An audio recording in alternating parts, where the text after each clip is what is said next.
Dear students, welcome back to another channel. હું પોતે મનોજભાઈ Trivedi and English teacher. સો દરેક વિડીયોમાં તમે અગાઉ જોયું કે હું પોતે મનોજ સર જે તમને અલગ અલગ ઇન્ફોર્મેટિવ નોલેજ ઇન્ક્રીઝિંગ નોલેજ વધારનારા વિડીયો તમને મોકલતો રહું છું. જનરલી દરેક વિડીયોમાં હું અમુક સેન્ટેન્સ ઇંગ્લિશમાં બોલું છું જેના પર્પઝથી તમે વધુને વધુ શીખી શકો.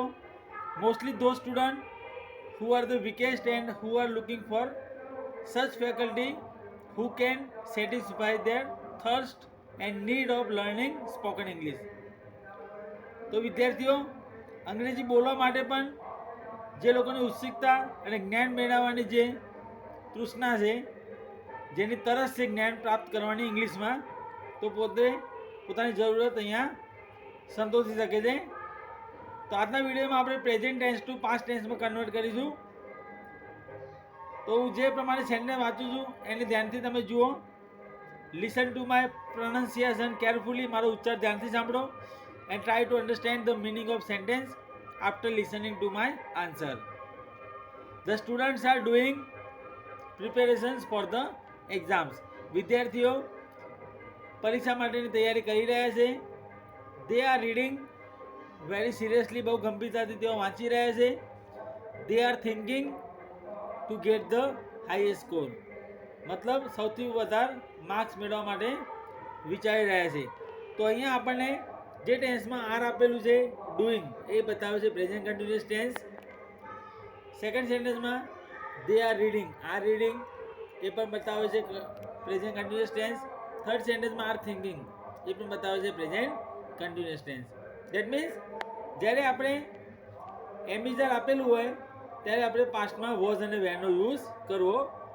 તો દોસ્તો તમે દરેક વિડીયો જો મારો લાસ્ટ ટાઈમ સુધી જોતા હો તો તમને આઈડિયા આવી ગયો છે કે દરેક સેન્ટેન્સનો આન્સર હું તમને સમજાવું છું. કેવી રીતે સેન્ટેન્સનો આન્સર આવે છે, કઈ કન્સ્ટ્રક્શન વાપરેલી છે, આ સેન્ટેન્સનો મતલબ શું થાય છે, મિનિંગ સમજ્યા પછી તમારી અંદર જે એક્સાઇટમેન્ટ છે વધુને વધુ વિડીયો જોવાની, એ તમે મારા યુટ્યુબ ચેનલ દ્વારા સેટિસ્ફાય કરી શકો છો. સો don't miss it next time. And if you like this video you can subscribe my channel and you can share to your new learners. તો આપણે મેં તમને કહ્યું પ્રમાણે પ્રેઝન્ટ ટેન્સમાં એમ ઇઝ આપેલું હોય તો પાસ્ટમાં વોઝ અને વેર વાપરવું. એમ અને ઇઝની જગ્યાએ વોઝ વાપરવું, આરની જગ્યાએ વેર વાપરવું. તો આરની જગ્યાએ વેર વાપરવું. હવે આપણે એનો આન્સર જોઈશું. બિગિન ધીસ વે મતલબ આ રીતે શરૂ કરો, સ્ટાર્ટ ધીસ વે. તો અહીંયા આપણે the students were doing preparations for the exams, વિદ્યાર્થીઓ પરીક્ષા માટે તૈયારી કરી રહ્યા હતા. તો અહીંયા આપણે આરની જગ્યાએ વેર વાપર્યું. પાછળ આઈએનજીનો આઈએનજી રહેશે, જેમ તમે ક્વેશ્ચનમાં જોઈ શકો છો. The students are doing.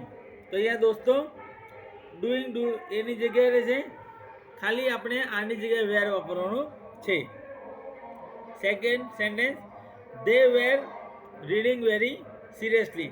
તો અહીંયા પણ આપણે આની જગ્યાએ વેર વાપર્યું છે, કારણ કે કરતા છે દે, બહુવચન. સ્ટુડન્ટ્સ માટે દે વપરાય, એટલે કે તેઓ ગંભીરતાથી વાંચી રહ્યા હતા. વેર. થર્ડ સેન્ટેન્સ છે દે આર થિંકિંગ, તેઓ વિચારી રહ્યા છે. તો અહીંયા પણ આપણે આની જગ્યાએ વેર વપરાશે. દે વેર થિંકિંગ મતલબ તેઓ વિચારી રહ્યા હતા to get the highest marks. They were thinking to get the highest scores. Marks એટલે સ્કોર્સ.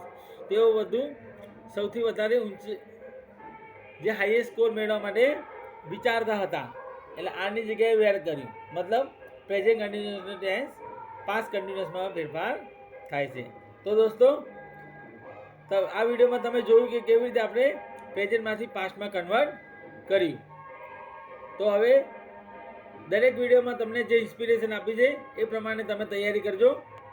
અને તમારે કોઈ ડાઉટ હોય તો તમે કોમેન્ટ કરી શકો છો. And you can call on given number, આપેલા નંબર ઉપર ફોન કરી શકો છો.